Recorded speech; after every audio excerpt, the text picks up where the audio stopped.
રાજ્ય ગૃહમંત્રી દ્વારા આજે સુરત શહેરમાં રાજ્યનો સૌપ્રથમ એન્ટી નાર્કોટિક્સ યુનિટ શરૂ કરવામાં આવ્યું છે। આજે રાજ્યભરમાં ડ્રગ્સ ખૂબ જ મોટા પ્રમાણમાં ઝડપાઈ રહ્યું છે, એ પણ વાસ્તવિકતા છે। રાજ્યના યુવાનોને ડ્રગ્સના રવાડે ચડીને પોતાનું જીવન અંધારામાં ધકેલી રહ્યા છે। ડ્રગ્સના કારણે યુવાનો પોતાની જિંદગીને નરક સમાન બતાવી રહ્યા છે, ત્યારે આવા યુવાનોને ફરી એક વખત તમામ પ્રકારની કાઉન્સેલિંગ અને સારવાર આપવા માટેની ઝુંબેશ રાજ્યના ગૃહ વિભાગે શરૂ કરી છે, જેના ભાગરૂપે સુરતમાં પહેલી વખત એન્ટી નાર્કોટિક્સ યુનિટ તૈયાર કરવામાં આવ્યું છે। અહીં જે પણ સારવાર લેવા માટે આવશે તે કોઈપણ વ્યક્તિની માહિતી જાહેર કરવામાં આવશે નહીં, તેમની સામે કોઈપણ પ્રકારના એક્શન પણ લેવામાં આવશે નહીં। એટલે કે ડર્યા વગર આ યુનિટનો વધુમાં વધુ લાભ લેવા માટે રાજ્યના ગૃહમંત્રીએ આહવાન કર્યું હતું।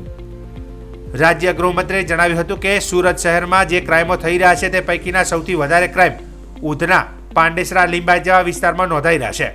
કોઈ પણ મોટી ઘટના બને ત્યારે અહીંથી ક્રાઇમ બ્રાન્ચ સુધી જવામાં સમય વેડફાતો હોય છે, જેને ધ્યાનમાં રાખીને આ વિસ્તારમાં ક્રાઇમ બ્રાન્ચનું યુનિટ લોકાર્પણ કરવામાં આવ્યું છે। દેશના અલગ અલગ રાજ્યોમાંથી અહીં લોકો રોજગારી મેળવવા માટે આ વિસ્તારની અંદર ઇન્ડસ્ટ્રીમાં કામ મેળવતા હોય છે। સાથે સાથે અન્ય રાજ્યના લોકો પણ અહીં ખૂબ મોટી સંખ્યામાં રહે છે। તમામ લોકોએ કાયદા વ્યવસ્થાપનનું પાલન કરવું જરૂરી છે, અને જો તે કાયદા વ્યવસ્થાપનનું પાલન ન કરે તો તેને કાયદાનું ભાન કરાવવાની પણ જવાબદારી આપણી છે। ક્રાઇમ બ્રાન્ચ પાંડેસરા યુનિટના લોકાર્પણ બાદ આ વિસ્તારની અંદર પોલીસ ઝડપથી કામગીરી કરી શકે તેના માટેની વ્યવસ્થા પણ કરવામાં આવી છે। વધુમાં તેમણે જણાવ્યું હતું કે સુરત શહેરમાં પોલીસ દ્વારા ખૂબ વરઘોડા કાઢવામાં આવી રહ્યા છે, અને હું સ્પષ્ટતા સાથે કહું છું કે આ વરઘોડા તો નીકળશે જ, અને નીકળવા જોઈએ। કોઈ પણ વ્યક્તિ જાહેરમાં તલવાર લઈને નીકળતો હોય તો તે એક ડગલું પણ ચાલી ન શકે તેવી રીતે પોલીસ ટ્રીટમેન્ટ આપે છે। તમે જોયા હશે, છેલ્લા ઘણા દિવસોથી વરઘોડા ખૂબ નીકાળી રહ્યા છે, અને હજી પણ શહેરના ખૂણામાં સંતાયેલા આવા અસામાજિક તત્વો કે જે ગુનાહિત પ્રવૃત્તિ કરતા ડરતા નથી, તેઓને પણ સબક શીખવાડવા માટે વરઘોડા નીકળશે અને નીકળતા રહેશે તેમ જણાવ્યું હતું। ગુજરાત પોલીસ સુરત પોલીસને સુરત શહેરનું ઈચ્છાપુર પોલીસ સ્ટેશન દેશમાં પ્રથમ સ્થાન હાસિલ કરવા બદલ ખૂબ ખૂબ શુભકામનાઓ। સુરત શહેર પોલીસ દ્વારા આજે સુરત શહેરના નાગરિકોની શાંતિ અને સલામતી માટે અનેક નવા પ્રકલ્પો એનું લોકાર્પણ કરવામાં આવ્યું છે।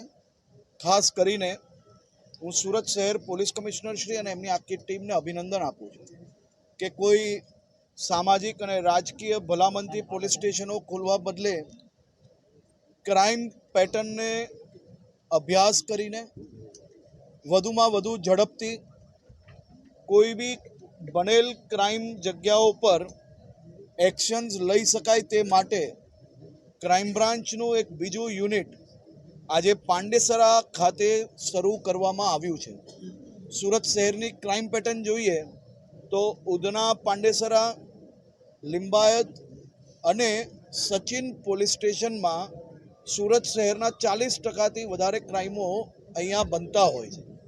આ વિસ્તારમાં ક્રાઇમ બ્રાન્ચનું એક યુનિટ ચાલુ કરવાના કારણે ક્રાઇમ બ્રાન્ચથી અહીં સુધી પહોંચતા જે 30 મિનિટથી વધારે સમય લાગતો હતો એ સમય હવે ઘટીને 5 થી 10 મિનિટમાં બધા જ એરિયાની સુધી ક્રાઇમ બ્રાન્ચની ટીમ સીધી પહોંચી શકશે।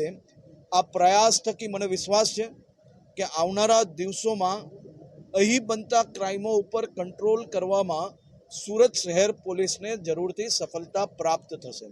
આજે ગુજરાતનું પહેલું એવું પોલીસ સ્ટેશન કે જે પોલીસ સ્ટેશનમાં યુવાનોને, મારા રાજ્યના દીકરા દીકરીઓ કોઈ ડ્રગ્સના રવાડે અગર ચડ્યું હોય તેના માતા પિતા કે દીકરા દીકરી પોતે આ પોલીસ સ્ટેશનમાં પોલીસના સ્ટાફને મળીને સરકાર માન્ય જે અલગ અલગ સંસ્થાઓ છે, જે અલગ અલગ ડૉક્ટરો છે, તેના થકી આ યુવાનોને આ નશામાંથી, આ રવાડામાંથી બહાર નીકળવા માટેની વ્યવસ્થા સુરત શહેર પોલીસ દ્વારા ચાલુ કરવામાં આવી છે।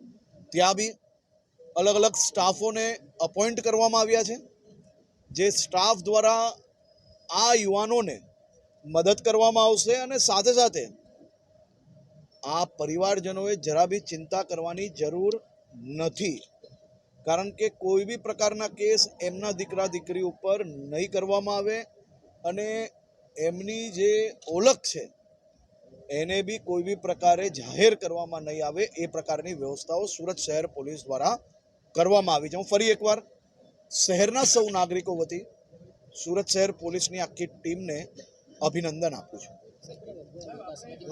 થોડો તો નીકળશે જ ભાઈ, એ લંગડાતા જ ચાલશે. આ જીવન એ પરિસ્થિતિ ના થાય તે માટે કાનૂનનું પાલન કરવું એ આવશ્યક છે.